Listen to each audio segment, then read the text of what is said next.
¿Cómo vamos a hacer para poder llegar a los tribunales internacionales, en su caso, cuando en México la Corte Suprema no nos haga caso en una situación de que tengan una recomendación por parte de ustedes, de que se le diga a la Corte Suprema, oye, pues mira, aquí están los referendos a los derechos humanos, y que no lo quiera aceptar, a pesar de que vemos que en la nueva ley de amparo, pues dice que es un motivo para poder llevar un recurso adelante si no toman en cuenta los derechos humanos, ¿verdad?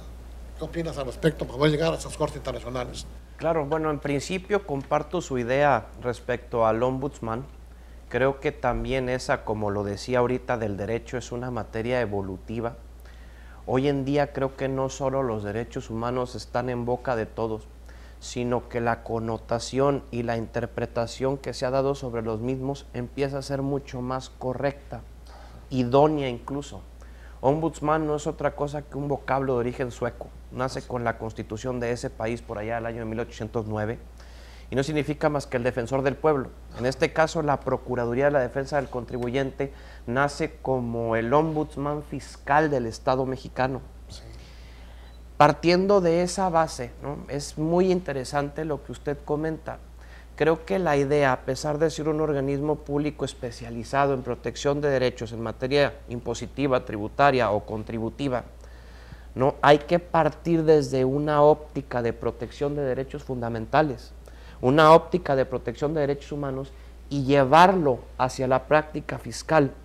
¿Por qué no al revés? Porque si partimos desde una óptica de protección de derechos fundamentales, vamos a ver los derechos de cualquier individuo. Así es. Sí, por supuesto, con el ánimo de contribuyente, sí, pero podemos ver incluso grupos vulnerables, podemos ver incluso problemas de tipo sistémico que aquejen a cierto sector dígase, de organismo gremial o poblacional. Entonces, partiendo de un análisis de protección de derechos, desde una óptica, ¿por qué no?, garantista. Si nosotros hacemos un análisis del artículo 31, fracción cuarta, pero desde una óptica garantista, nos vamos a dar cuenta que los principios de proporcionalidad y equidad a que se refiere ese precepto son efectivas garantías individuales, que no precisamente están en la parte dogmática de la Constitución. Dicen en los primeros 29 artículos, yo digo los primeros 28 porque el 29 te dice cómo suspender los primeros 28, ¿no? Sí. Pero es ahí donde empieza la idea de materializar la protección de derechos humanos en un organismo como este. En materia fiscal, pues por supuesto no es ponerle el pie a la autoridad ni limitar las facultades de comprobación que ésta tiene. También debemos de fomentar una cultura contributiva, una ética tributaria. El mismo precepto al que me refería constitucional habla de una obligación de contribuir para el gasto público de la manera en que las leyes lo dispongan. Entonces, bueno, pues vamos a contribuir y si es obligación del contribuyente, se le asesorará para que lo haga en tiempo y forma.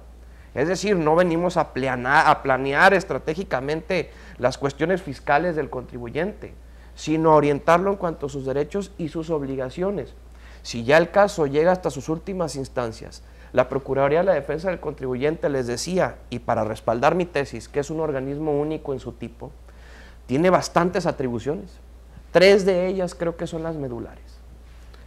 Atención al público, es decir, mediante asesoría y consulta. Una atención directa, personalizada, especializada por profesionales en la materia. La ley orgánica que nos rige establece que las personas o asesores que atiendan al contribuyente deberán de tener una experiencia probada en materia fiscal.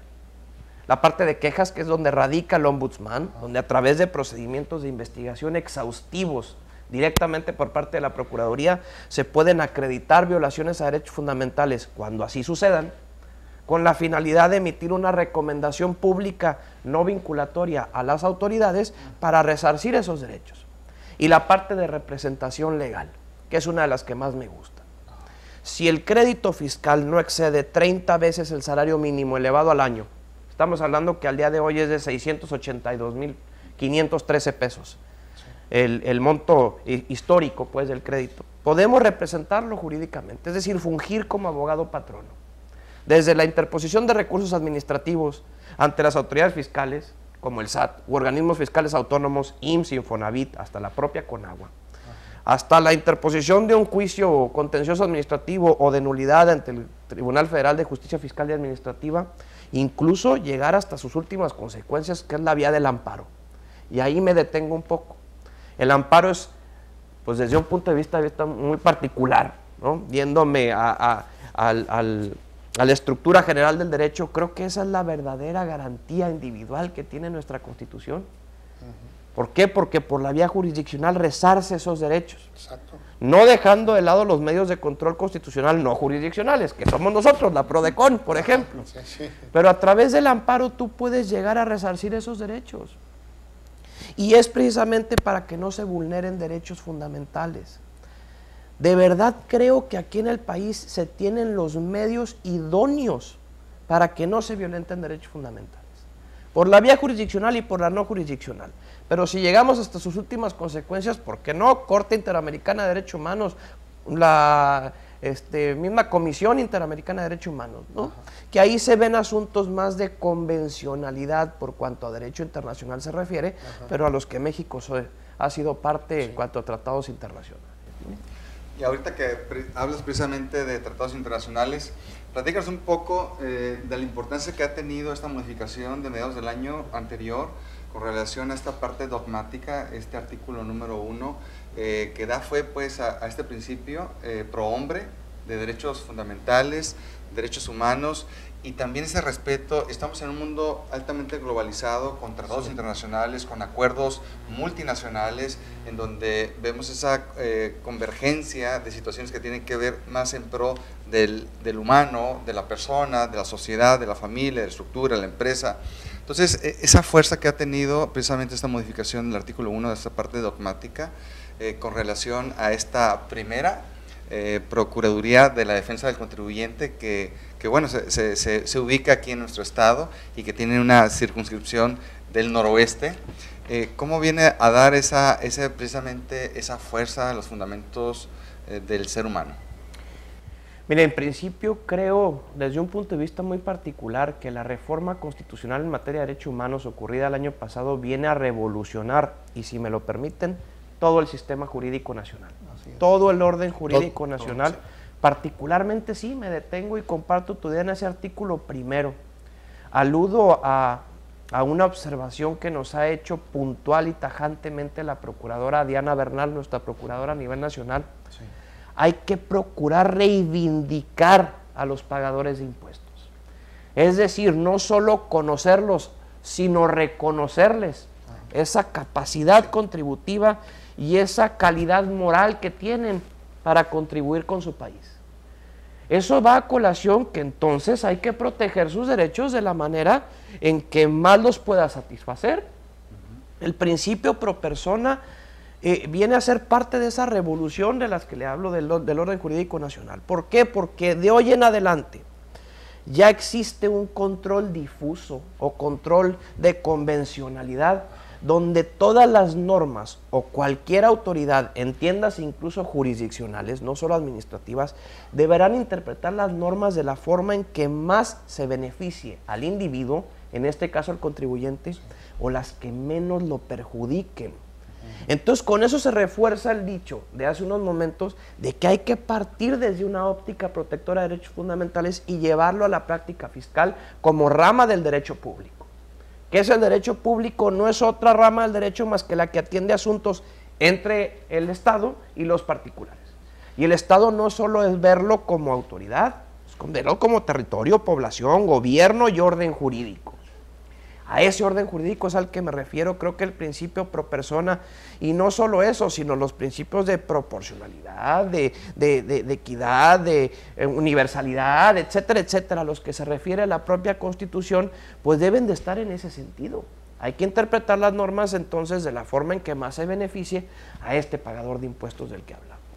Sí, ¿no? Fíjate qué interesante, Osvaldo, precisamente este concepto que trae precisamente la Procuradora a nivel nacional, que es el término de los contribuyentes pagadores, ¿no? Sí.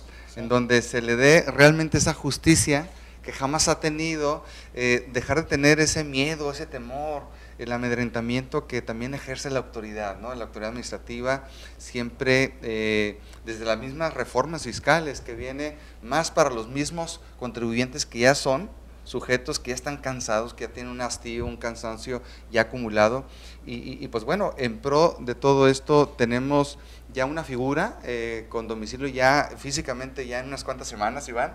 Así es. Que bueno, ya nos invitó a la inauguración también. Así es de que pues vamos a tener una vía, Osvaldo, en donde seguramente las cámaras empresariales, el Consejo Coordinador Empresarial, los profesionistas, los colegios de profesiones también, y también esa cultura que debe de permear el empresario, que no tenga miedo de levantar la mano, de poner el dedo en la llaga, y de que ya no va a estar solo, sino que va a estar un conjunto de organismos empresariales, profesionales, y sobre todo la figura del procurador, del delegado regional, que recae en tu persona, y con esta figura y con estas leyes, con estas reformas constitucionales, que nos va a dar más certeza y un Estado de Derecho más amplio. No, incluso una transparencia, ¿no? Sí. Ustedes mejor que nadie conocen el proceso de selección que en lo particular viví para ocupar este encargo. Sí. También fue una decisión muy atinada que tuvo la procuradora Bernal de hacer esta delegación, la designación a través de un concurso público. De las 4 entidades federativas fuimos aproximadamente 22 personas quienes contendimos por el cargo, y después de un procedimiento riguroso de selección, un examen público abierto, pues tuve la oportunidad, la dicha de ser nombrado el primer delegado, y pues obligado estoy a llevar la delegación con la misma transparencia. Hablabas ahorita de de la posible amedrentación que tiene la autoridad.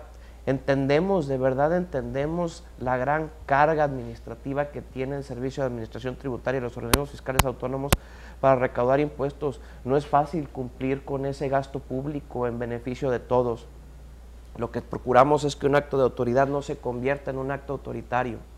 Y quizá hasta como coadyuvantes nos pueden ver para, en algunos casos de detección de problemas sistémicos o particularidades recurrentes en perjuicio de los contribuyentes, pues la autoridad sepa dónde están los focos rojos o posibles cabos sueltos a través de los ojos de la Procuraduría para poderlos atacar y hacer de pues un mejor rumbo en materia de impuestos o contribuciones federales, ¿no? Sí, una pregunta un poco tanto cuanto indiscreta, Iván. Vimos en tu currículum que tú estuviste en Hacienda, en Secretaría de Hacienda, en Crédito Público, área de aduanas. Sabemos que el área de aduanas es la más conflictiva de todas y es donde circula más dinero entre los mismos personajes que están por ahí. Nosotros lo vivimos mucho también aquí por la frontera, ¿no? Que, oye, pues que esto, ¿no? Pues que va a pagar tanto de impuestos, bueno, y que, pues oye, pues ahí te van que los 40, 100 dólares y pues déjame pasar, ¿no? Pues ya, pues pásale, ¿no? En lugar de ir a pagar impuestos. Esa corrupción pues la promovemos nosotros por todos lados. Sin embargo, no voy a esa situación contigo, sino en la conciencia, tú como anteriormente estuviste en aduanas y posiblemente conociste todos esos aspectos en la situación de la administración aduanera, y ahora donde vas a estar, podemos ir al otro lado del muro, viendo la problemática que se presenta en los contribuyentes afectados. ¿Dónde queda tu conciencia entre funcionario anterior o ahora como delegado de la Prodecon? ¿Cómo no se te mueve de vez en cuando así el tapete como diciendo, no, pues compañero, pues voy aquí a perjudicar a un compañero con una recomendación posiblemente, o en alguna situación donde se presente, donde hay que decirle a un funcionario, bueno, pues si tú no cumples te vamos a aplicar las sanciones correspondientes, etcétera, etcétera? ¿Cómo ves ese aspecto muy íntimo, pues? Ideología, comentando las ideas, en un momento regresamos.